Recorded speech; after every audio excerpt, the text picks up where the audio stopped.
And we're back, Savoy, Brooklyn in the building at my second home, aka Lips Cafe, and I'm here with the server of not caffeine but community. Who we got in the building with us? How you doing? I'm Jamane Weekes.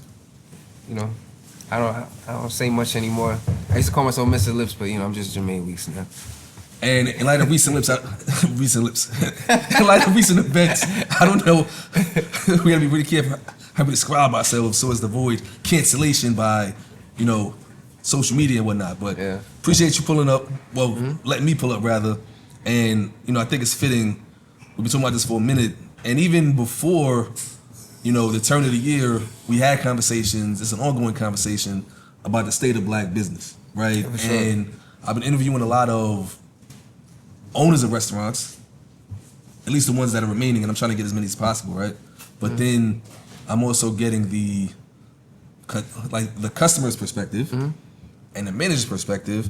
But I want to ask you, as somebody that's outside and is still running one of the most successful spots, period, black or white, in Brooklyn, that does what it does, what are some of the things that you're doing that's helping you sustain success? Let's start right there. What are some of the things that you think you're doing that is working really well? Beside the brand new renovation, you got a whole pastry box. You got a nice little bar set up. I love eating pastries out of boxes. So this is tremendous. It's tremendous. Sweet or savory. There you go. I just think, I just try to keep my pulse on, the industry and everything that's going on. Like, I try to still be around, go to the spots that they say are, the new, up and coming spots, and see what they're doing well, and, see what's the difference between the newer spots that are taking off and the older spots that are kind of dwindling down. Because at this point, it's crazy to say, but, I'm officially an old spot. Like, I'm 5 years in now, so I'm not a new shop anymore. I'm not a place that's just starting off. I feel like, Lips is synonymous in Brooklyn now. Everybody really knows it if you're from Brooklyn. So, but I definitely like to, keep my ears to the street and to like to go to the spots and see what they're doing well, and also adjust here, when need be, because people like things that are fresh, and people like things that feel like they're in the know, they're in the it crowd.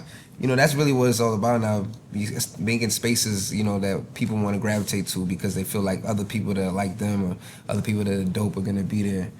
Some of the spots that I like recently that's opened up is I love what Day is doing. Shout out to the folks over at Day. I like Miss Barb's. They're doing really Shout good things too. Shout out to Miss Barb's. Ain't been there yet. And Green Room. Yeah, Green Room. That's a nice spot. Doing really Shout out to the owners things, over there. They cool.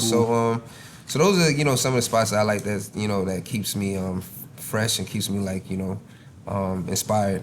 To keep going and to move forward. But I just feel like Lips is a really unique spot because there's just a lot of different things.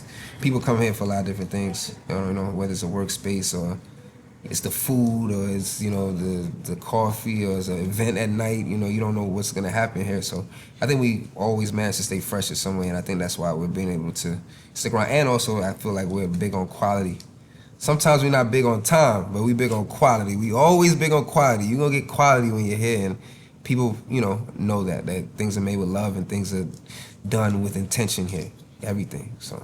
No, that's definitely love, and that resonates because I've definitely, on the timepiece, I'll just order ahead, and on the slower times when I'll get my special menu, because I know when it's packing, if I try to get too crazy, I'm gonna get something thrown at me by my Madonna. Yeah. But I definitely agree with the consistency. I definitely think that I've been here on like a Friday, came for work and breakfast, stayed till lunch, kept ordering, and left here maybe about 1-ish, but then at night popped back in and it was like karaoke or paint and sip or it was like a mini curl fest in here. So and that just goes into like the community. Like all these events I'm not the one that's doctoring it, for the most part. I'm gonna start getting more into that again and kind of like facilitating my own events, but a lot of it is doctored by people in the neighborhood, people that want to do stuff, and that's why you never know what's gonna happen here. So and that comes from just the family aspect of it. Like a lot of people that come in here, I know what's going on in their life. I know it's deeper than rap. It's deeper than just the order. It's like I know what's going on. I might see you outside somewhere else, and we might chop it up. Or, you know, I've built so many friendships, relationships based on it, including right now, right here. So it's never just been about a transaction. That's another reason why I think, you know, Lips is stayed the course, because it's a crazy time right now. No, absolutely. From the first time I went in here, I think 2 days in a row I had one day suit, one day I had sweats on, and you still, like, most people can't recognize a black guy outside of a suit if they're not black. Yeah. And even some black people can't, right? Mm-hmm. So you're able to do that. But no, I've definitely seen all the success. I think you also have a lot of things going on between the caterings, the events, and how you use your space in so many different ways, right? Yeah. I think it's definitely remarkable. What do you think are some of the challenges that some of your peers are facing in the industry, and why they can't overcome them? I'm not gonna say peers, because I face a lot of challenges. It was closed for a week, like 2 weeks ago, you know. So I just think, you know, a lot of the, you know, if I'm looking at what I'm looking at, and you know, this everybody, you know, that I'm talking about pretty much know or met, and it's all love, always been dope. It's nothing I'm trying to say. No shots or nothing like that. You know, anything like that. It's just, I just feel like Brooklyn has changed. You know, Brooklyn is not the Brooklyn that it used to be. Like when I was coming up, you know, even my early 20s, you know, it was all about the Caribbean spots, and you know, the reggae spots, and the dance on the, and the hole in the walls, and you know, that was the places that are popping. Like that that was where you knew, and you having a good time. Now it's Brooklyn is so, you know, gentrified now. Like, and I'm talking about even, you know, with black people, like, you know, and that's not the spots they want to go to. You know, they want to go to the spots that are, you know, young black professionals that, you know, is this, they know this, because, you know, you got to think about it, they not from around here, so they don't know the person from the block. They know the person that's doing this party. Yeah. And they know that their friends and their people go to this party. So no matter where that party is, they're going to pull up. They're going to pull up there. And I think that's the difference now. It's more so about the event than the space. You know what I mean? Like, that's just the biggest difference that I could think of from back then to now. It's not about the space. It's more about the event and what's going on here that night. Like, if something's going on in Cafe Zuli, they popping out. Something going on in Lips, they popping out. Something going on at Dambala now, they popping out. Something going on in Record Room, they popping out, because that's where it's going on. That's what's going on tonight. So that's really what I think is the biggest difference between back then and now. And if you're not one of those spots that these promoters are, these, like, you know, kind of, you know, mainstream events are happening at, or this promoter, this DJ's not there, they're not popping out. So then now you're left with this vacuum of what's gonna happen tonight. The most guarantee you have at a spot now is when you know one of these people or one of these DJs is pulling up, because you know you packed out. And me, I'm different because I'm more of a workspace. I'm not really a nightlife thing. I could do that sometimes, but that's not my thing. I don't have a space for that. But I'm thinking about on the spaces that I've seen that have been, you know, mostly going down. It's been more of those, like, lounges that were just, I'm gonna go to this spot because this is the spot. And now it's kind of like there are new spots that these people are having things at, or it's wherever it's at, and that's all that matters, where it's at. And I think that's really the difference between, like, you know, the lounge and the nightlife experience here. Because I feel like most of what we're talking about is like bars, lounges that I've seen. I don't really think about too many restaurants that's like. It was a handful of restaurants that also have shuttered. But on the restaurant piece, what I've kind of gathered is that, like, my generation, we've aged out of brunch, right? Like, a lot of people my age used to put on, you know, Chelsea boots and Undertaker hats and turtlenecks, and we'll be out and about going to brunch. And a lot of us now, brunch might be a family-friendly burger spot, right? Yeah. Or T-ball, and then go grab, like, some ramen at a kid-friendly spot, and I'm wearing, like, sweats, right? Like, I'm not, like, I personally don't get dressed like that to go to brunch, but I'll get dressed up to go to dinner. Like, but and the thing now is, I mean, I'm trying not to stay on this this kind of vibe, but now there's brunch parties. Yeah. You know what I mean? So it's which like, I can't do. Like, yeah. So it's like, they not even, that's another reason why people go to brunch, because now there's day parties, there's, you know, all the things happening, you know, and I think, you know, it's such a social media game now. Like, it's like, you know, you kind of want to check out, you know, not just black spots. You might want to go to Manhattan and check out this spot that was on TikTok and that's blew up. So now everybody's going to this spot on TikTok for this week, and there's 2 of these 3.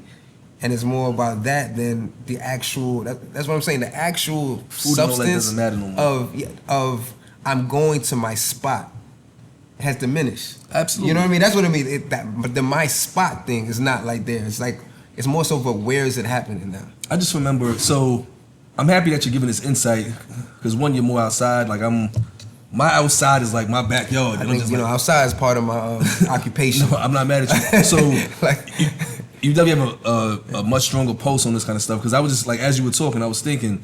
I remember back in the day, maybe like let's say 2010, even like 2010 to like 2017, right? I remember the first time I had like a group of friends. Shout out Lou, Shari, all of them.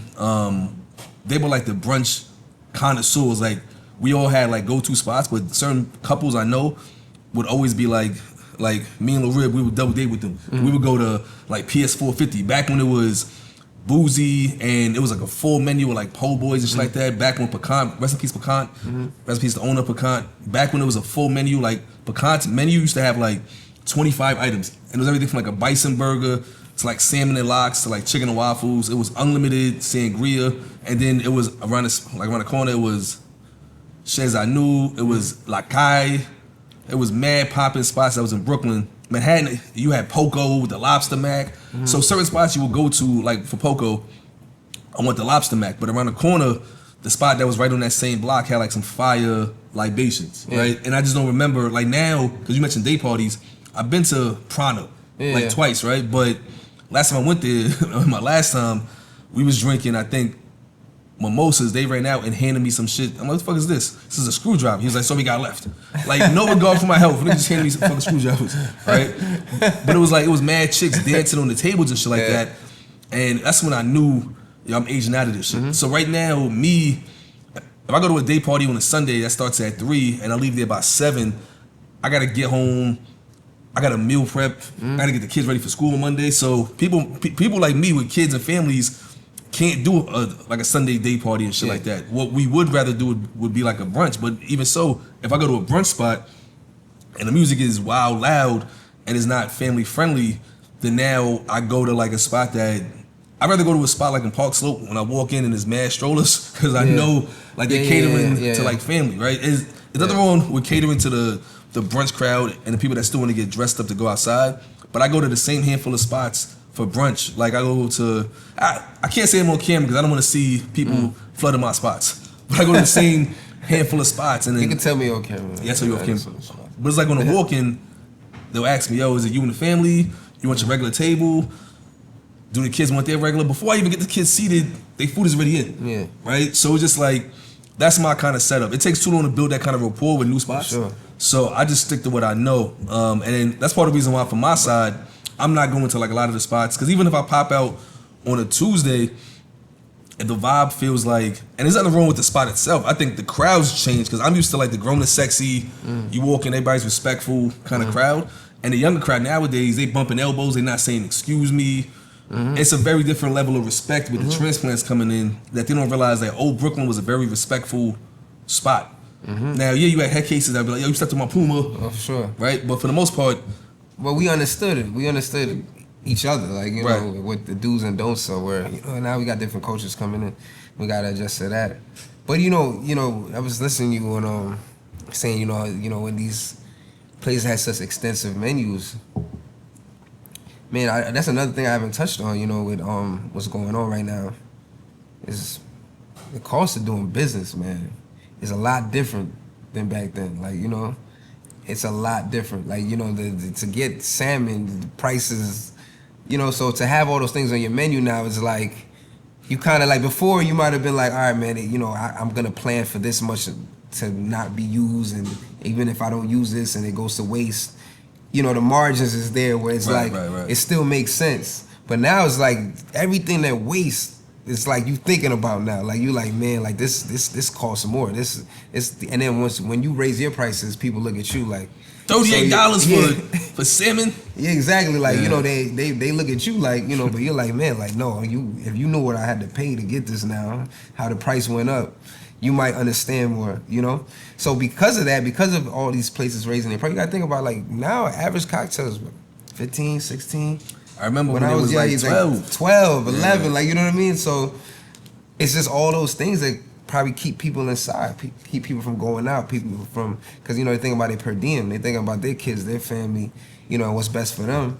So they're like, man, I'm staying inside. Like, you know what I mean? I don't need to go spend $100, $200 tonight, like how they might have before when things were, you know, different. So it's a lot of different factors that, you know, go into it. What's going on right now? Nah, that definitely all makes sense. The economy is, you know, it's crazy right now. Yeah, I think people are being much more cautious with their bread. I think, you know, the service piece, we've spoken about service a few different times, and I feel like I can tell when a spot is on a decline a little bit because those menus, well, this is back in the day, right? But I would see certain spots, right? Like Bogota and Meaty. We first started going there, service is great, everything is great. I love how, you know, forthcoming you are with these names. Yeah, but these are spots that, nothing wrong with them, right? Like, there's good people at all these spots. But Sure. I'm talking about when I was going like 2019 to Yeah. 2018, right? Like, it was a very dope vibe in there. This is back when I cared about boozy brunch. Yeah. Now I care about the taste of the food and like a good old fashioned, right? But I just remember some spots where then that menu goes from 12 things to 8 things. The food tastes different. Now it's like a 1 hour, 1.5 hour maximum. And I think the one spot that really embodied that, you know what? I'm gonna say the name. It don't matter. But that's the one I wanted to say. I can see like the shift in, like I'm gonna say Woodland. Like Woodland, Oh, yeah. I only went there once at the old location, twice maybe, and it was just like I always say like I don't like all the rules and I don't like aggressive bouncers. So in the walk-in, it's like, yo, you gotta stand right there. I'm like, yo, we got a table waiting for the table. Yeah, but you gotta stand right there. And then my man knew the bouncer. He was like, yo, it's my man. He's like, all right, cool. So now all of a sudden, because he know my man, I can stand here. Right? Then we eat it. Then we're eating. Yeah. And as we're finishing up our meal, they bring the bill. And I'm like, yo, what the fuck? Like, I got like 3 bites left. Oh, we have to turn over the tables fast. I said, what the fuck are you talking about? Right? So, but I'm looking around, it's packed in there, it's wild talent, right? And it's a very different crowd. And that's when I saw the shift. Like I said to myself, if this is, like these people don't know any better, so a lot of people are just gonna settle for it and say it's okay. So we wound up leaving there, and then we needed something to do for a few hours. We wound up going back there for dinner. And then the bouncers changed, and one of the bouncers was like, he told one of my mans, you can't come in with a hoodie. He was like, my man, I was just here for brunch with the same fucking hoodie on. Yeah, but it's dinner now. I'm like, bro, you making that shit up, son. Like, what's the issue? He's like, yo, honestly, y'all 6 deep, it's too many dudes. I'm like, okay, I can understand that. But at the same time, we told your mans and we was coming back for dinner. We just spent bread during brunch. And if it's packed in there and you want to even the ratio, I'll say that. But can I take a peek? Actually, don't even worry about it. Go ahead. You know why? Because I walked in and shit was fucking empty. That's crazy. But people just be doing the most. Yeah, so yeah. a dude I like hate me. when people do that. So now I'm not going back there, right? Yeah. And now they're closed. I don't know where the people work at now, right? But it's just like the lack of service. My mom's been there, and she was at like a retiree brunch. Sorry, mom. And she said the table, actually, wifey too. She was at a brunch there, and somebody behind them was twerking and throwing up in the cup right behind them. So it was just like, that's when I showed the shift Yeah, really that's not, started. and that's one of the things why I personally, one of my good friends was one of the main DJs there. But that's why I didn't really go there like that, because I can't picture myself eating brunch and like some ass is like right at the next table in the air. Like, you know, I never could get jiggy with that. Like, you know, that's why I never went. I used to go like sometimes at night. Cause they had that downstairs. Yes, the cave. That was dope. Yeah. That was dope. That was a good vibe. But I never really Shout out to went the cave. brunch. If you know, if you was there, you was there. Exactly. That was a vibe. But I never really. But I never really brushed that because I just couldn't. If I'm going out to eat, man, I'm going out to eat. I ain't going out to. There's a time and place. If he going out, he got his James St. Patrick pea coat on. He's not playing. Yeah, I'm just trying to chill. Like, I ain't trying to some sweat flying my food. They dancing next to me. Like, it could happen. Yeah, and that's the thing, right? There's still people used to throw up outside there, like all the time. Yeah, all the time. Like, and it'll be yeah, fights, fights. All sorts of shooting, stuff. stabbing. It's all loud types of out shit, there. yeah. People, always say.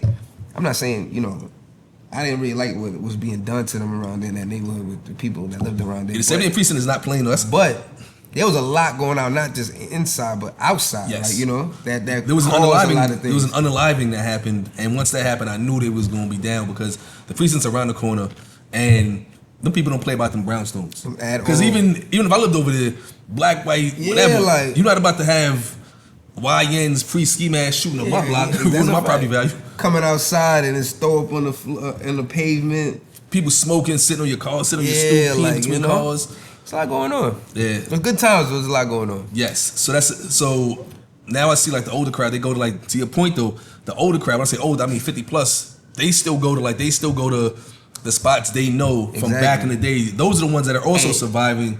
Like certainly. But there's the mid-tier ones where it's like you in a tough space because you have the older crowd and the younger crowd don't want to go because the older crowd's so prevalent. And the older crowd don't want to go because the younger crowd. And exactly. So it's like then you get that in between crowd that's also kind of causes us some problems, you know, as an entity, because it's like those are the spots that I think are having the biggest issue. Yeah. Because again, like my aunts and them, they spots, I might pop in and they might be like, "Oh, what are you doing here?"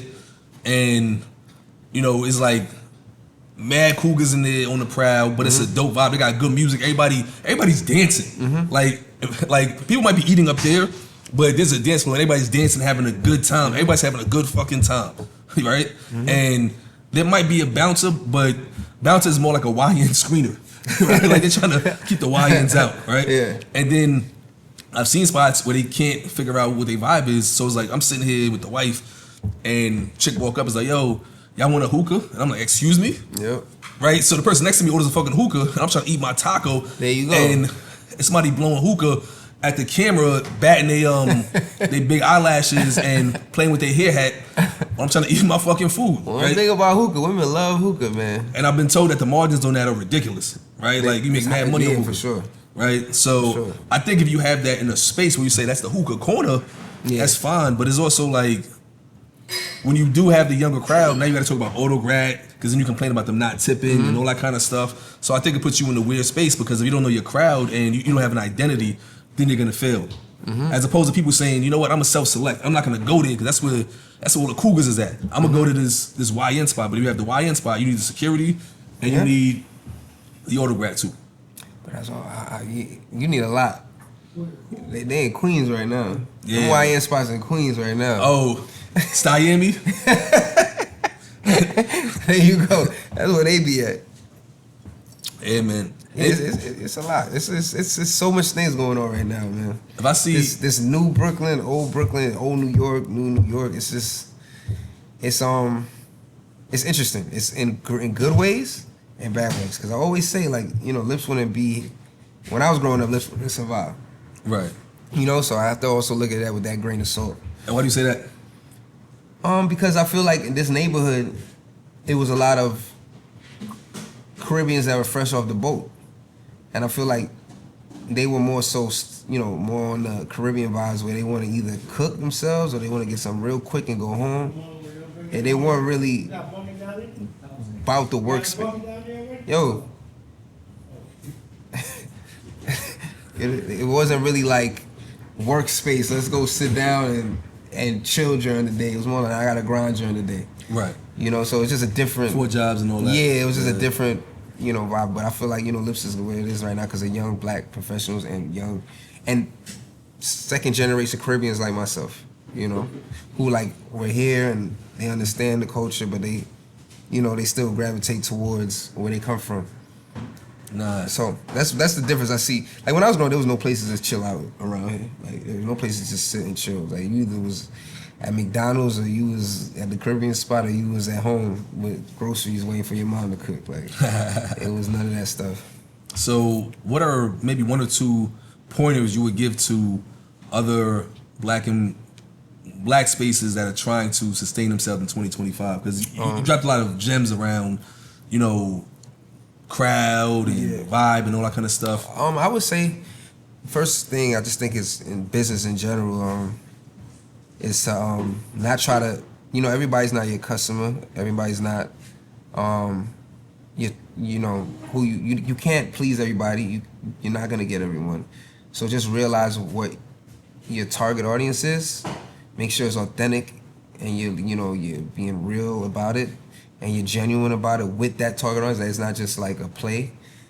And you're naturally gonna care so much that you're gonna do things and you're gonna realize things that are gonna refine your product. you're gonna refine what you're doing because you're gonna be so into it and so into the people that you're serving that you're gonna make the adjustments that you need to make because it's not about you. Right. It's about them. So I would say definitely figure out your target audience. And also something that I had to learn, and I learned it later in time than I should have, is make sure your taxes is right. Like, you know what I mean? Like that's a big, that could catch up on you at any moment. Like if you're not paying attention to your taxes, and because Uncle Sam come calling every 3 months when you have a brick and mortar, and you gotta make sure that you are accounting for that, because once they come creeping up on you, now yeah everything is just right, because they the biggest gang in America, man. It's a fact. So those are two big gems. If you understand your taxes, that means you understand your budgeting, you understand how much you're spending, how much you're bringing in, you understand your margins, you understand everything. So just that in general, just make sure you're balancing your books and you know exactly what you're doing every week to week and how you spend your money, so that there's no surprises ever. Even if you're realizing that you're taking a loss somewhere, you could adjust to that. You can do that. So I just think definitely be on top. People like to get these spots and they're like, oh man, like I got this spot. Nah, like it could look cool on Instagram, but it gotta look cool in real life, in real life as well. So those are the two things I would say. Okay. No. Yeah, I heard it straight from one of the most successful people in doing what he does in Brooklyn right well, in the city right now, in the country too. Man, so damn man, that's too much flattery for me. Nah, I'm just trying out here, man. Speaking of nationwide news, one of the most important people in the black community right now, Tory Lanez. Hold on. Before we had this conversation, I want to let you know, like, I'm not even like the biggest Playboi Carti fan, but he breaking all sorts of records this week. That shit is fire. I haven't heard it yet, but I'm saying like he's on pace to have like one of the biggest weeks in hip hop history. I think people was waiting so long for the project that people were waiting a long time with A$AP Rocky as well. I don't think he gonna break them records. Playboi Carti got some type of like hold on these kids out here, man. These young adults out here, because I haven't heard it. I'm gonna listen to it. But the fact that he's breaking all these records, and I'm like, Playboi Carti? But shout out to him. Shout out to him because he has a good marketing scheme. I like the way he moves. So why we talking about Tory Lanez and not Playboi Carti? Because I haven't heard the Playboi Carti. I didn't realize this shit came out. Like, it came out Friday. Oh, it just came. Okay, it just came out. But nah, Tory Lanez's project. I heard it and I was just like, wow, like this is a super dope.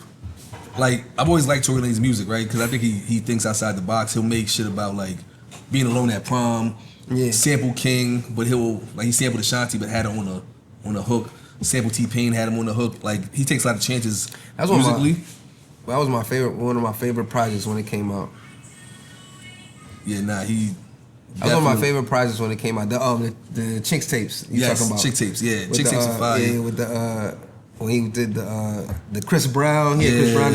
You're number uno. You're uno. Whatever. Every language number one for you. You know what I mean? Yeah. But he had that one project. Can't remember which one it was, but it was the one that the cover looked like the Brady Bunch. It was mad people in squares. Oh yeah. That was a good one. He had some bangers on there. Trying to duck my ex.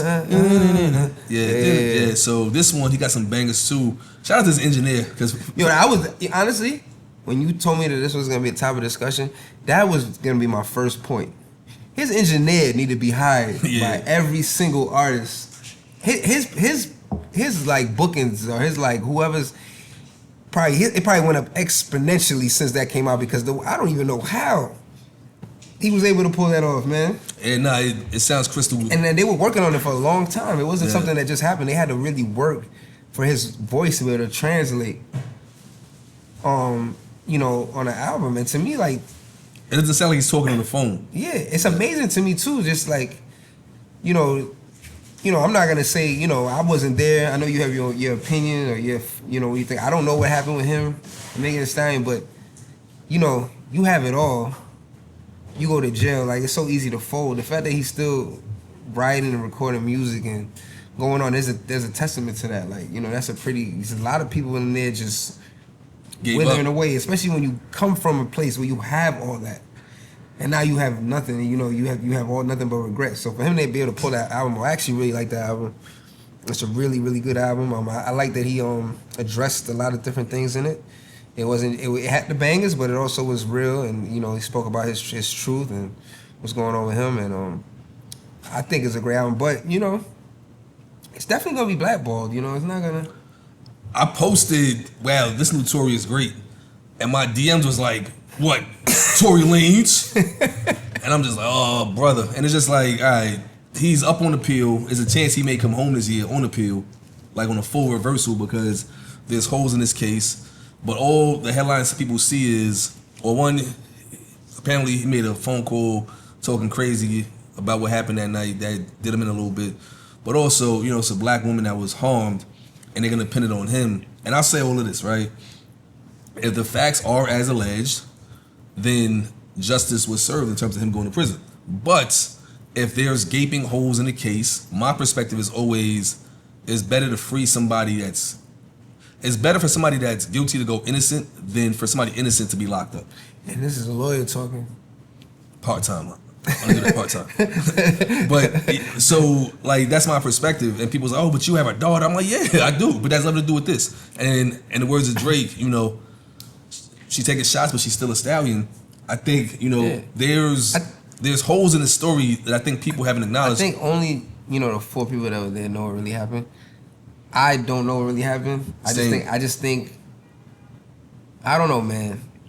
I don't know. For you to like, this is what I always said from the jump. Like, if he did it, for you to throw away all that, it's just like you either didn't do it or you just stupid. Like it's like he was at the when that happened. That thing, but that was when he was doing the what's that stuff he was doing during COVID.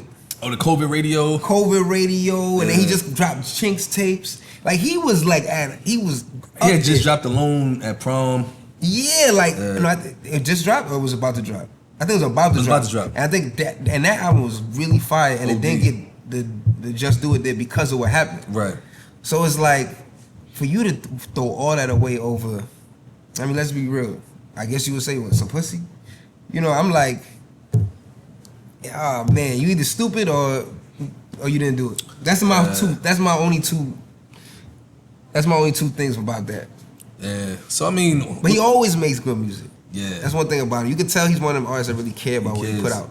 And you know, it's that same conversation of, do you separate the artistry from the current events, right? Because now, you know, he's convicted of, you know, assault and all that kind of stuff. But in his project, he's saying, you know, my lawyer did me dirty. Mm-hmm. I had a lot of things stacked against me, and Shorty lied. And, you know, Shorty has lied on a few different times. They've asked on interviews, oh, were you dating him? She's like, nah. Now she's changing the story. So that goes to credibility. Yep. And in my mind, once somebody's credibility is shot, if they'll lie once, they'll lie again. For sure. Right? So we'll see how it shakes out. You know, one of his main songs, he said that he's in California prison, which is different because it's gangland, right?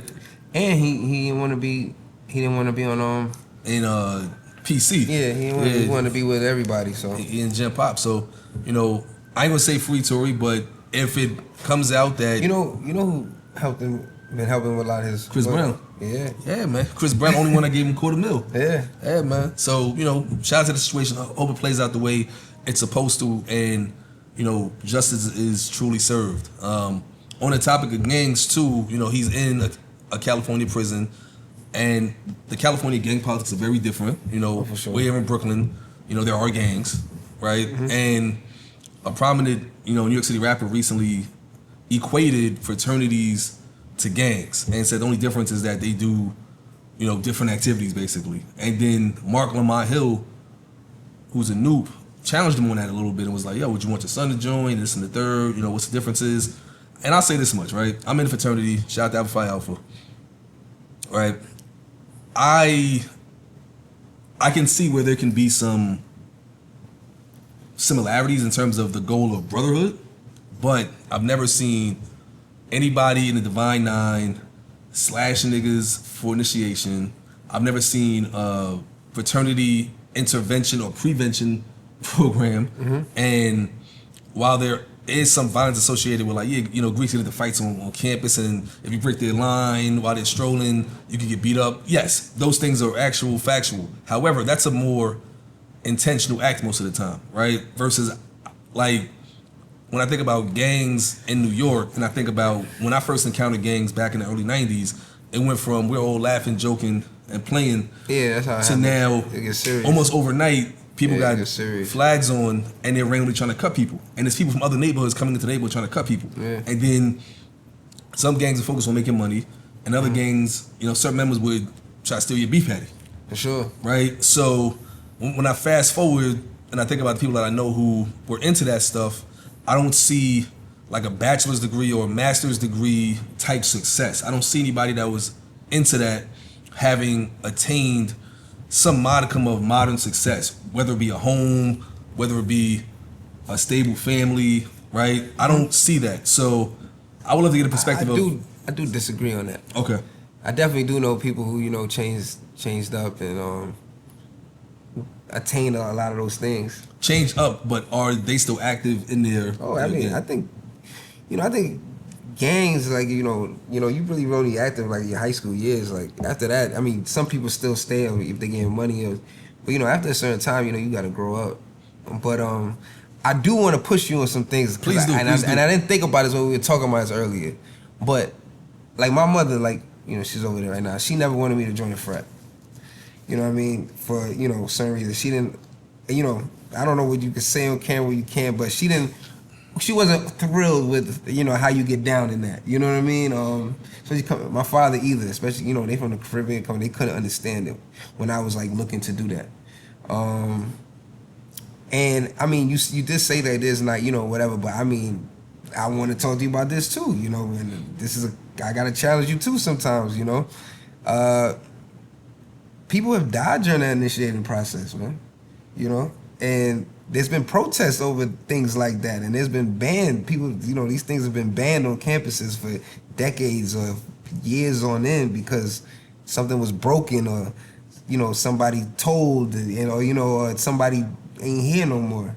And I know those things are aberrations and those things that happen, but I never heard of nobody dying to get in a gang. Like they might die after. You never heard of anybody dying to get into a gang in a drive-by? No, I'm talking about like the like, when you squaring up, that one time, like I never heard of that. You know what I'm saying? So they probably survived that, but the next day, your first mission. I understand that, yes. But I'm saying, yes, I agree with you. I'm saying that has happened. You know what I mean? And what's your thoughts on that? Yeah, that's a very valid point. And first thing I say is condolences to the young man at Southern University who, unfortunately lost his life trying to become a member of Omega Psi Phi.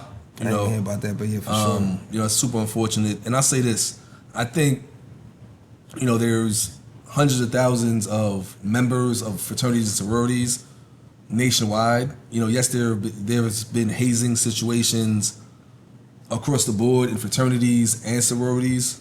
They outlawed it maybe back in like the early 90s or something like that. And, the motto is, at least for Alpha, we're a non-hazing organization, right? I'm 18 years in the frat, and I'm not on none of that, right? If there's a person seeking membership, we have a phone call, that's about it, right?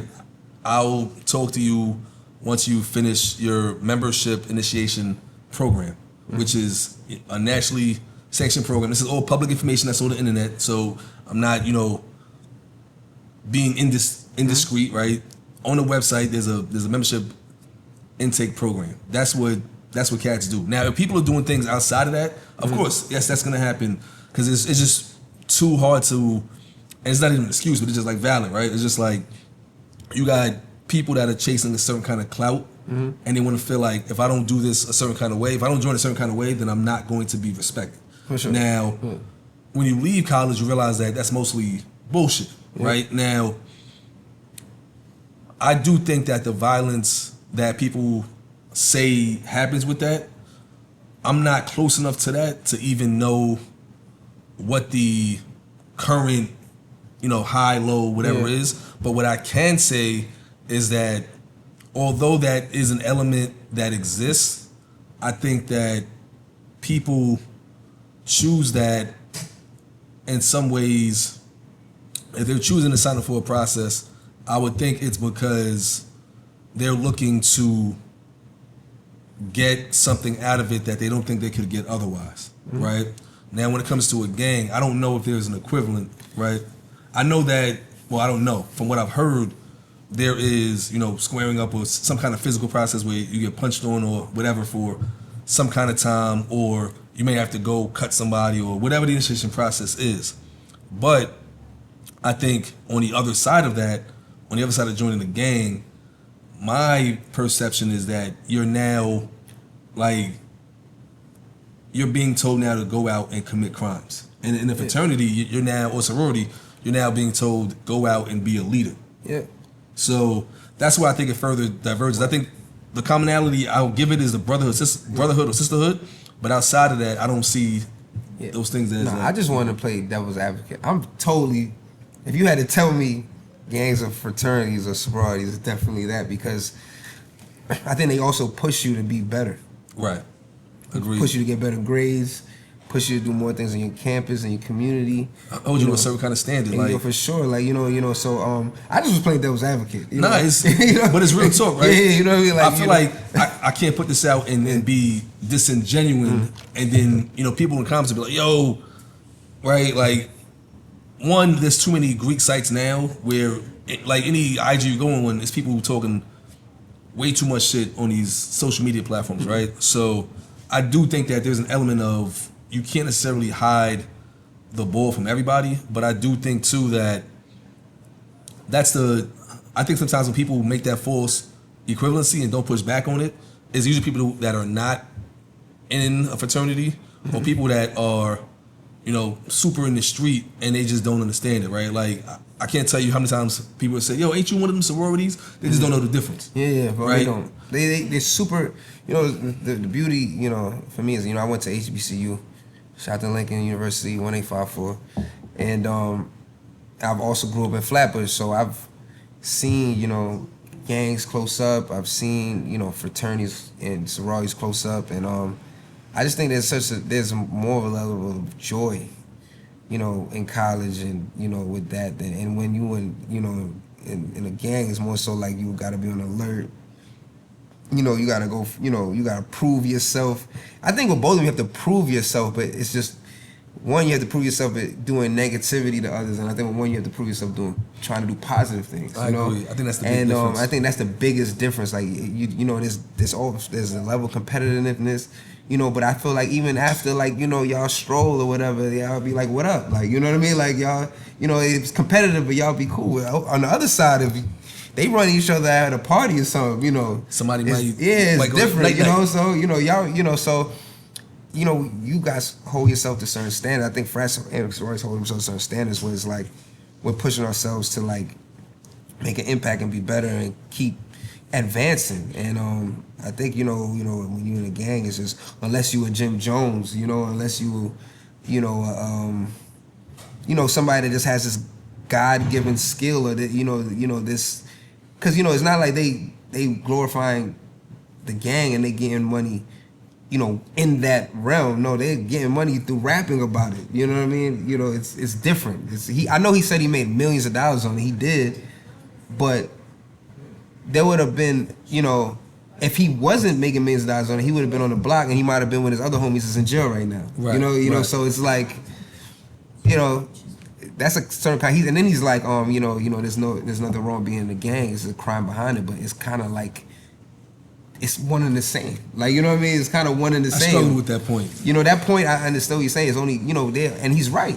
Because, like I said, there are Crips out there and Bloods out there and folks out there and GDs or whatever you want to call it that have families, have a house, graduate college, but they didn't get that through that. You know what I mean? Like, they went and did something else, or they opened a business or went to school and changed up and started seeing those homies once a week on a regular place, not in these, in the trenches or something like that. They just switched it up because they grew up, so, and with a frat, like, it's like you don't have to necessarily make that, I got to get out of this, I got to change my circles in order to keep progressing. You just can naturally do that because the people you're around is naturally doing that, you know? So it's more, you know, that's to me the biggest difference. Like, I think that's spot on. And, you know, when I wanted to go to law school, there was somebody in my chapter that could guide me through that process. When I was an engineer, there's somebody in my chapter that could guide me through that process. Exactly. When I was like, yo, I want to do real estate, somebody that could guide me through the process. Exactly. When I was having my first kid and my second kid, there's somebody that could guide me through that process, right? And I think that's the difference is that, to your same point, when you watch these movies like Stomp the Yard and these things, and, you know, the young boys calling the old heads, and the old head is in the hospital in scrubs, but still taking a phone call, because he knows this young boy wants to be a doctor. It's the each one teach one. It's the pull people up, and it's the progression. It's the manly deed, scholarship, and love for all mankind, right? And it's being a leader. It made me much more of a leader, and it made me much more accountable, and it made me much more hardworking, right? And I think I don't know if I would have gotten the same thing if I was active in a gang. And to your same point, this is not saying that just because you're in a gang you can't have nice things. It's more so saying you probably have those things in spite of being in the gang, because it's not the same thing.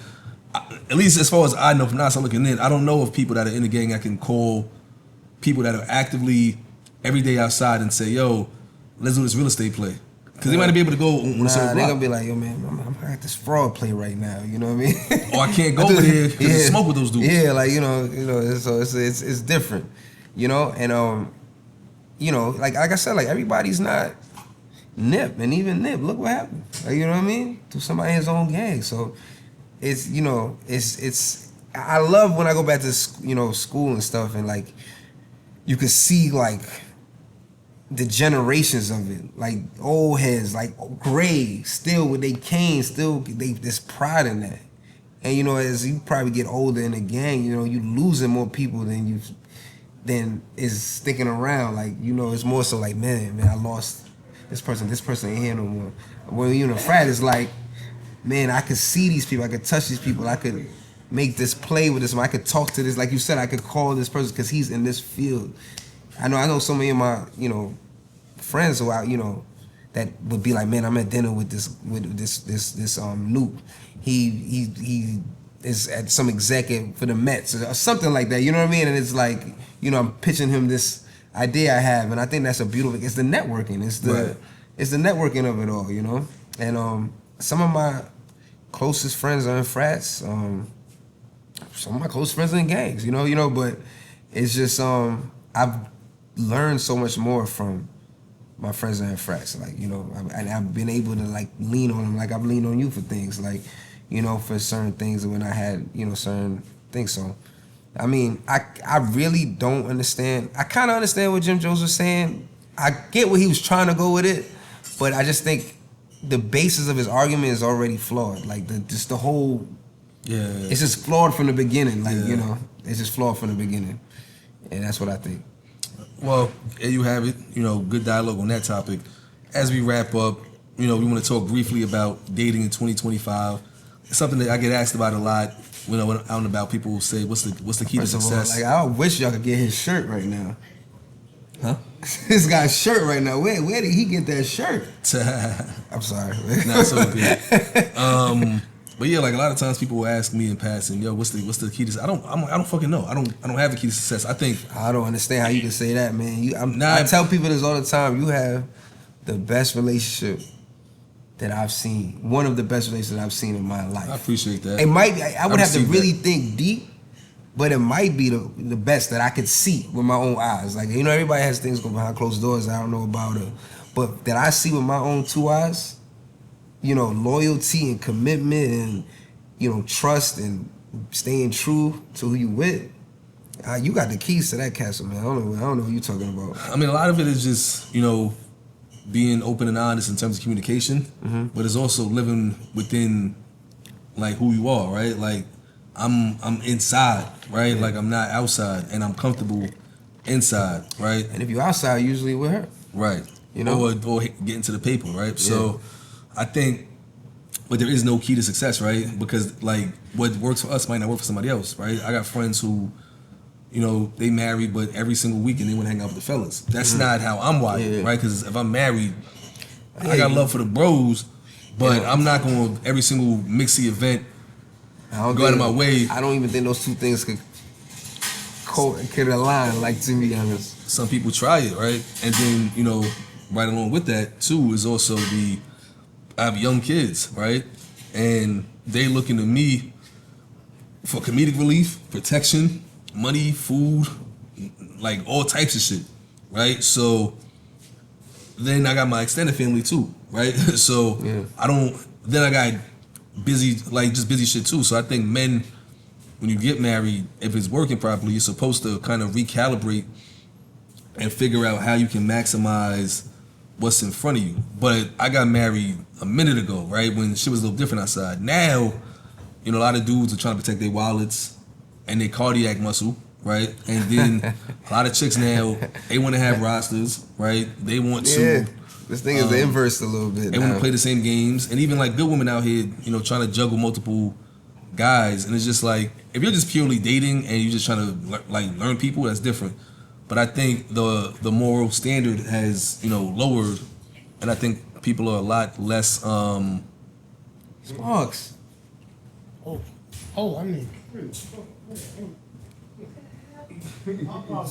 So good. We cut that. Yeah, People are less likely to, from what I've been told, all my young boys that's getting to it, and like, yo, I'm not marrying these chicks. Like they all for fun, they all for the streets. And then all the ladies I know that are younger, they're super career driven, and the ones that I know that are a little bit older, and they're waiting for their knight in shining armor to arrive, and then they gonna fast track it on some 90 Day Fiance shit. Yeah, that's definitely a thing.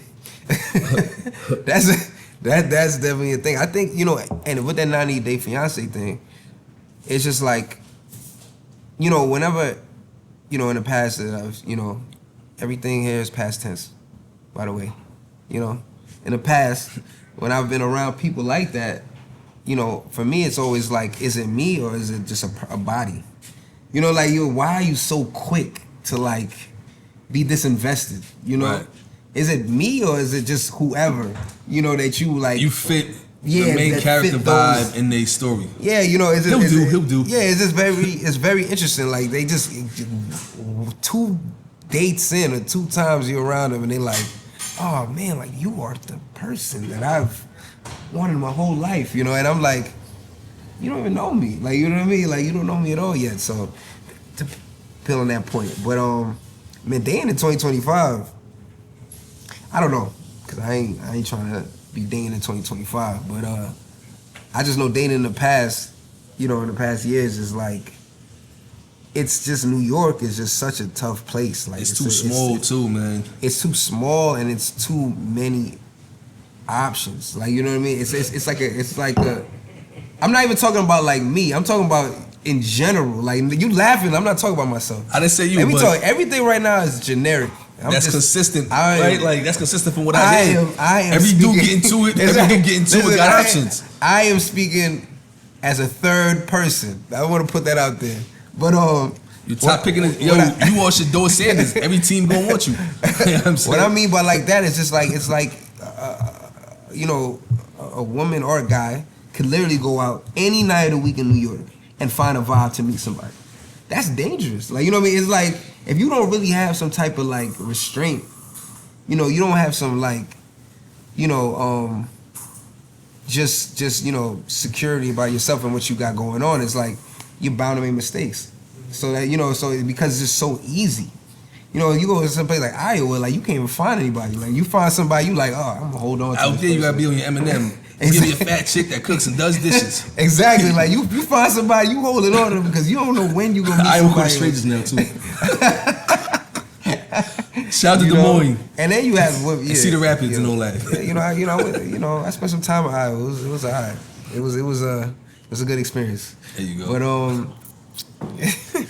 nobody I know that's like, everybody I know, regardless of the field, if they got some motion, they like, yo, I haven't heard dudes recently tell me, like, yo, listen, I fake liked her, I thought she was the one, we was vibing, and then she went to an event, I didn't go, and one of my mans clapped, and she knew this was my mans, and she was like, don't be mad, it was just the vibe. So he's just like, yo, what? So the dude told him, was like, yo, sorry bro, but I did this. And then the chick is like, yo, but he meant nothing. And he's just like, yo, who you take me for? Like, yo, you let this other dude. Let me tell you right now. Right. Let me tell you right now. I ever heard something like that. It's like we could be friends. Like I want, you know, I love the women that just be in a corner. Like, not that you have them in the corner, but they just don't even want to be like they even in the they in the party and they just they with their friend. They don't want to be bothered because if that type of person gives you attention, then you know it's real. We don't want the straight hands. Yeah, you see somebody in the party or in a vibe or in that space and they just talking to everybody. Yeah. It's like, and then they blame it on the liquor. Again, we don't want no straight hands, no sack chasers, man. It's like, you know, and none of those. We in a different time. Like women are playing the same games guys are playing, but they doing losing. it better. Whoa, they losing. Are they doing it better? Like they losing. They losing when they get the to marathon. They losing the marathon because I mean, you know, it's just the way society works. You know, as you know, we get older for some reason, you know, we're more eligible, you know, when women get older, it's just, it goes backwards. You know? I mean, that's culturally too, right? Yeah, you know, in China, there's a term for women that are unwedded at a certain age. It means like used up, like boxes and shit like that. Yeah, it's like, you know, it's just the way it is. This is just Chinese culture. This is not me saying this is not what we're saying. I know people we are speaking in generalities. Yeah, people get triggered and shit like that. You know, but yeah, like, you know, especially like having a, you know, I think, and also when you in this like realm that we're in, it's like, now it's like, these are the eligible bachelors and, you know, and now these type of people get all this attention, you know, and they have to learn to deal with it. They have to grow used to it. They have to be jaded by it before they can really settle down. And that's on both sides, women and men. Like you know, it's, you know, it's tough, man. It's tough out here. It's scary being outside. Cause it's tough out here. You know, I feel like, you know, I'm at a, you know, point in my life where like I'm not trying to be outside no more. I sent you the June-tober playlist. Shout out to June-tober. These days, I'm listening to mad Curl Fest soundtrack kind of music. I'm like Curl Fest. Shout out to Curl Fest. Shout out to Curl Fest. The kind of music I'm listening to now is like I'm taking myself back to. You've been listening to that for a decade, man. Listen, I've always played this kind of stuff, like the Raheem DeVaughn and all that kind of stuff. But now I'm playing the songs when I'm driving around, and it's put me, even in the gym. I was in the gym yesterday, and I got the OD emo going, but I'm listening to mad R&B. I'm squatting damn near the whole fucking rap. I think as we get older, man, I just want to hear something with some melody. So you tell me about the dating scene right now. What do you see? So peep this. What you see outside? The music I'm playing now is the kind of music that when you was in high school on the phone with the joint and you laying on your bed with your feet in the air on the wall. That wasn't me. That was me. I would Sam, in high school, feet in the air. If you're on the phone in the joint, you lay on your bed with your feet on the ceiling, like on the wall. That wasn't me. That was me.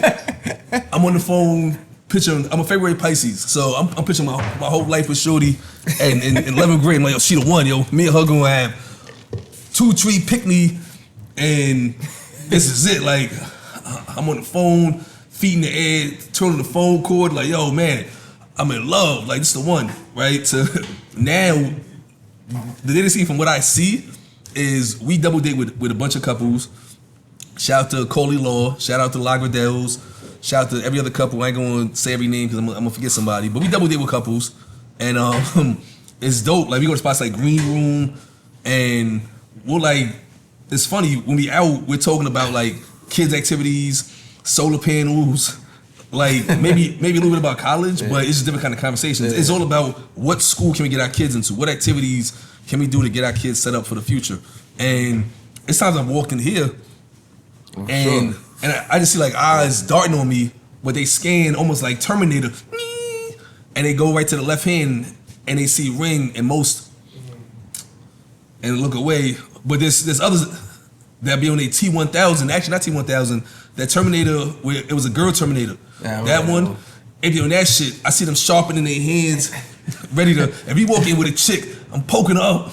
He's coming with, right? So I think I'm seeing more and more women not care about the marriage thing, or they'll try to target you and conquer you. It's like, yo, Yeah. So much for that strong marriage shit. Like I knocked him down. Yeah. He just like everybody else. He ain't that strong. Yeah. Like And women really. I can't say bust his cheeks because that would be super duper. Yeah, Yo, pause. but this chicks now are just like, nah, I conquered him. Pause. Right? Pause. Super duper pause. Yeah. Pause on the VCR. But yo, pause. we got no problem with, you know, any community.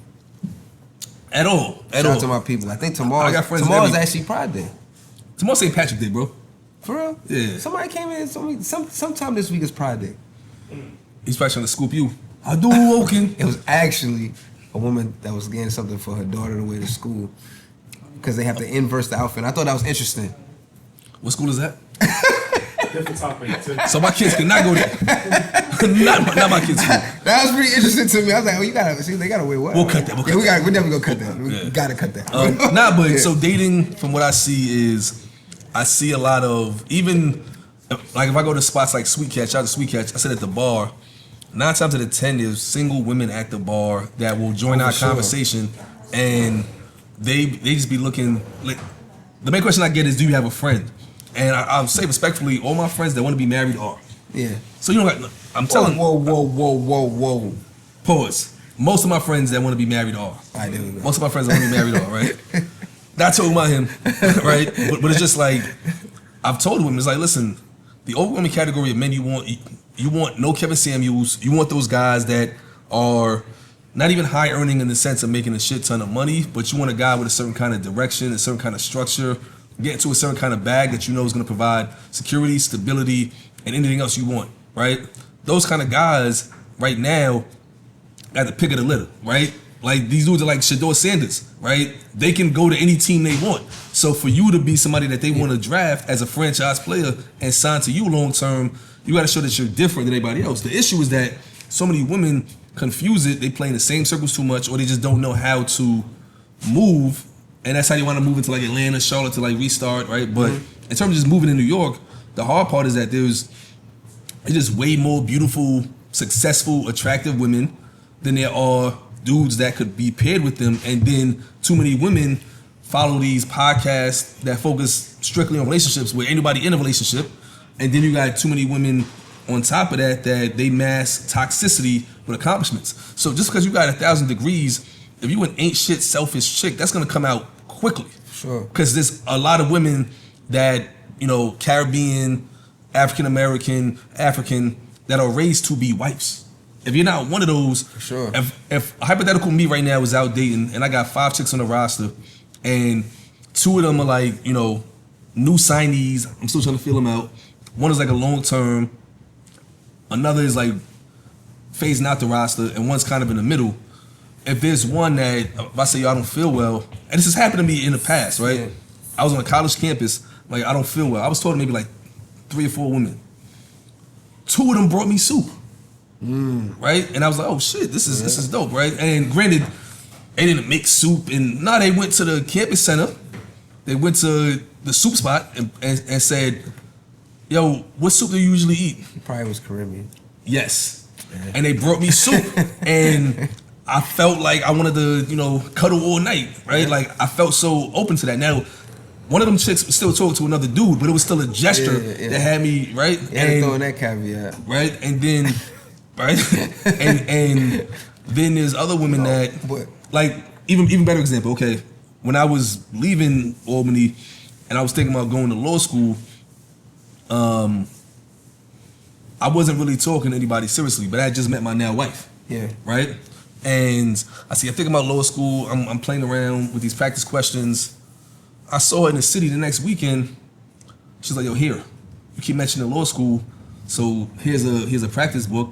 Take it seriously. She bought me the LSAT book, right? To like start taking practice LSATs. And she kind of told me that you could do it. I was just like, yo, I don't know. I don't know anybody that's a lawyer, but I did know people in the chapter, and they was telling me, yo, it's mad work and don't do it. It's in the third. They told me out of it. She was like, yo, do it. You know, why not? So then, you know, she wound up putting a battery in my back, and she was just different, right? Because even when I would come to visit her when she was on campus, if she was in Brooklyn that weekend, she would bring me back C&J.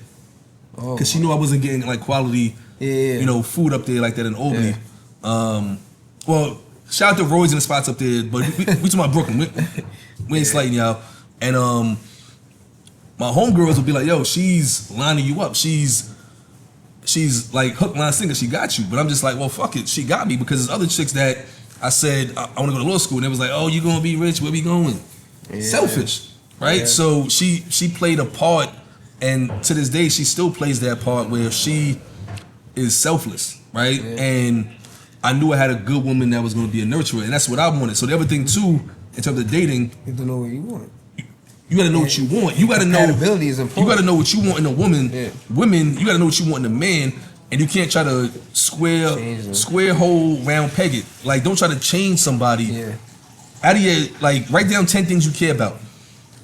7 to 10 of those, if they got them, yes. The 2, as long as it ain't deal breakers, like certain deal breakers gotta change as you get older. When I was younger, I wanted, you know, a virgin when I was real young. Obviously. I was super young when I said that shit, right? I'm only marrying a virgin. Yeah. Right? I was not expecting him to say that. I was wild when I was young. I'm talking about like 22, 23, right? And then when I got older, I'm like, I'm not marrying nobody with a baby father because I've damn near been, you know, in situations where I had to escape situations because somebody crazy baby father was coming home. I've dated chicks with kids, and I just feel like the older ones I dated with kids were dope, but the younger ones were just like all over the place. And I'm just like, nah. Right, so that was a deal breaker. But if you 35 plus outside, the likelihood you meet somebody with no kids is less and less likely. Sure. So you may have to alter that and be like maybe no more than 2 kids, and they got to be with the same man. For sure. Because you also don't want to invite a situation where, you know, Cordell can always bust them cheeks. For sure. Right. Oh, I'm scared to drop off some money for my son, and next thing you know And I know some people in some situations like that. Right. So much of it is. We overcomplicate it, but it's simple. It's just, yo, be who you want, know what you want, and just be clear about that and be patient. You know, a lot of people ain't also, patient. You know, I just think you have to. I think a lot of people get in a game where they're not ready for that, and they still try to act like they're ready for that. You talking about men or women? I mean, both. I think it's mostly men, but women too. Like, you know what I mean? Like, so. I don't know how. Listen, for me, you know, it's just like right now it would be tough to be in a committed relationship. If I wasn't married, I'll be honest with you, bro. Yo, I think though, like I said, like I've been, you know, I've, you know, opened a business, you know, I've, you know, garnered all sorts of attention. I had to like learn to deal with that, like, you know, especially, you know, from women. So I had to learn to deal with that. I synced it. You know, it's just like, you know, it's like, you know, some of, you know, it's a crazy situation. So I feel like, you know, you get to a certain point in your life, you know, where it's like you realize that that's like pales in the comparison to what you got going on, you know, and then you meet people and like they have their own ulterior motives, or, you know, it just, you kind of fit a box. So like, you know, now like, all right, you know, let me talk to him, let me be with him because he looks like he fits his box, you know, but it's not really, not taking the time to understand me and, you know, my day-to-days and how long my day, and then you come across people that do, and then, you know, then that's when compatibility comes in order. But I think just now we're just dating. People just dating just to date. It's like I just want to. I have people who say, you know, man, I just want to go on a date tonight. Like, really? Food like, you know what I mean? Like, you know what I mean? I just want to go on a date tonight. It's not even just about food scans. Sometimes people just don't want to be alone. And with companionship. So get an emotional support. Like, you know what I mean? Like, get a dog. Get a goldfish. So it's like, because I don't want to be alone, I'm going to go out with somebody I really don't want to go out with. And then I'm going to complain about it later. Instead of just taking the time to really find somebody that you actually want to be with. And I think that's where it goes. Like, the way dating is right now in 2025 is like, you can have the greatest 3 dates with somebody, and some random wrong thing happens, and it's done. And you go move on to the next. And then they put it on TikTok.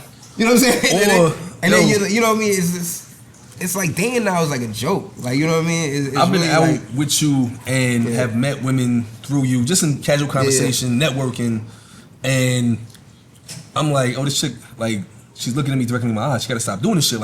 Like she's making me mad nervous. Like, I'm not one of them guys that's gonna just, right? But I'm like, yo, what? So I had to ask my chick one time. I was like, yo, why you looking at me like that? What?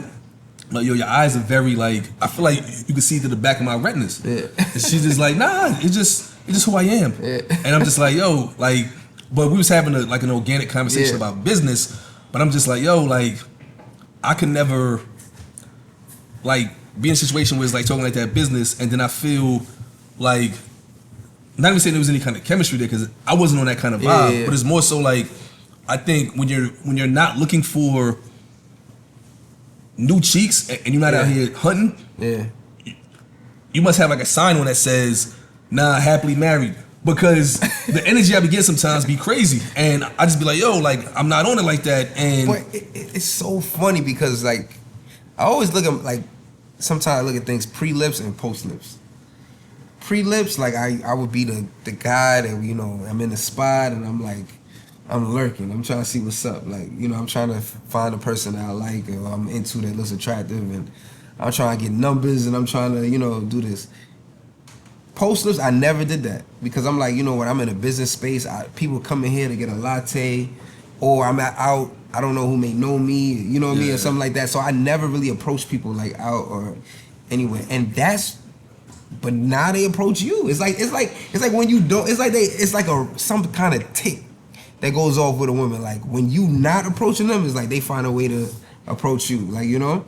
And, no, it's real. I was walking to work the other day. I'm walking to work, and it's a chocolate sister crossing the street, and we briefly made eye contact, and she started smirking. So I'm like, yo, don't look. I'm gonna keep my head forward, but she kept looking. So as we pass each other, she's still looking, and she smirks and says, "Good morning," and I'm like, no, no, leave me alone. Like, it's crazy how women now, like, their shots, they shoot shots like Sean Marion, like real crooked, and, right? But I say what to say that women will definitely shoot shots. Oh, for sure. But I think sometimes the hard thing is that with social media, let's say you mentioned 3 or 4 days, you vibing with a young lady, y'all chilling, you're like, yo, I think I might could, you know, give the benefit of the doubt. And the next thing you know, you find out that she's dating or dated somebody in your circle, and that's the or thing, like that also and it wasn't happens. and it wasn't even like they dated. It was more so like she was just like a toy. But you know, even if, but it's like the way guys move, you know, that it's like, even if it was just like, you know, a little thing, A one-off. It's like, or even if it wasn't, even if it was just like, you know, when a guy was like, I could have had that. It's just a look that, you know, like, yo, could have had my shorty, like, you know what I mean? And it's like, it just jaded. And that's the thing, Brooklyn's so small now that and the poppy book is even smaller because everybody's in the same. It happened probably with everybody you're gonna meet. It's like you probably dealt with somebody I know. You know, he ain't wife her, but now she want you to, and it's just like, granted, different people bring different energy out of different people, right? At the same time, it's also like you can't demand the max out of, like, you can't demand a max contract out of me when you play for him in the G League. Exactly. You know, and it's like, don't let that go over your head. Don't let that get over your head. But it's just, you know, it's tough out here, man. It's tough out here. It's really tough out here because it's just no, like, I feel like everybody follows their own script, and the script doesn't, and the other person, it's not, the script isn't getting to know the other person. The script is just their natural script, whether it's a woman or a guy. It's like, this is how I'm going into it, and I'm not gonna take the time. I think back in the day, they used to take the time to actually learn you. Who are you? Yeah. And then everybody going on one date on Monday, another date on Tuesday, another date on Wednesday, another date on Thursday, and it's like, how could you really get to know somebody that way? But then you like, oh, I'm alone. You know, I ain't got nobody. Yeah. You know? Yeah. So, if I had to offer any advice, I would just say 2 things. And I've said this numerous times on the podcast, but I'll reiterate it. Be who you want to attract, right? Make sure you're healed. Don't lie to your therapist. Like, don't play victim in your stories with your therapist, right? And I think also, be real with yourself, right? If you have those deal breakers or whatever, adjust them as you age, right? Because there may be things about you that somebody may say, nah, that's not it. And also, don't assume somebody's gonna change. Don't try to force change. Definitely right? try to force Just change. let the universe guide you, and may the odds ever be in your favor. Yeah, you No can't. Hunger Games. You can't control anybody. People gonna do what they want to do regardless. You just gotta, like, work with somebody. relationship is always gonna be work. I'm sure you guys still work every day. Every you know, day. It's never gonna be a Every day. paradise. Every day. It ain't never gonna be this thing like, and It's not a utopia, but you gotta work at it. You know, and I'm gonna make this disclaimer here on this this podcast. I'm out the game, man. I'm out the dating game, man. I'm looking for a wife, man. I'm out the dating game. It's too much. He's I out see the too game. much, man. I seen too much on these streets over this past 5 years. I'm just trying to lay low and chill with somebody. I ain't trying to be all over the place. I'm gonna leave that for the Gen Zs. Nah. Well, on that, let them know if there's anything that you promoting in the month of March, any new events, any new things you want to shout out, any new ventures, anything else. I mean, I hear we gotta have a meeting about a food truck. More on that. But in general, like, you know, it's a dope panel happening here on the 23rd with some you know, really prominent people in the entertainment and clothing industry for you know, there's a whole bunch of, you know, things. It's so many things. Look on the Lips Instagram page. It's always something going on here. The next month is me and my mother's birthday. Nice. We got the same birthday, April 18th, and I think I'm gonna interview her for it. I think I'm gonna drop it on her birthday. So that's something that we're gonna do. Sound like you gotta hire Creative by Sam to do that. There we go. See? All money in. All money in. No money out. No Everybody money out. eats, B. Everybody eats on these Everybody streets. eats, B. You know, Harlem. Sometimes. Nah, that's dope. So make sure y'all follow Lips Instagram and TikTok and all that. We back on TikTok. So, you know, tap in with Savoir. If you need one of your Savoir tumblers, You come to Lips. these are for sale at Lips. And, you know, we are gonna be pounding y'all. We're gonna be flooding the streets with content, you know what I'm saying? Little clips. We're gonna keep flooding the streets with that. We're gonna put this work out. Y'all gonna get this work. Y'all gonna get this work. But we appreciate the support. Heard you. Appreciate the support. Over and out. That was dope, man. That was dope. You're a natural, man. Man, I'm trying, man. I just think she would have been so funny for that damn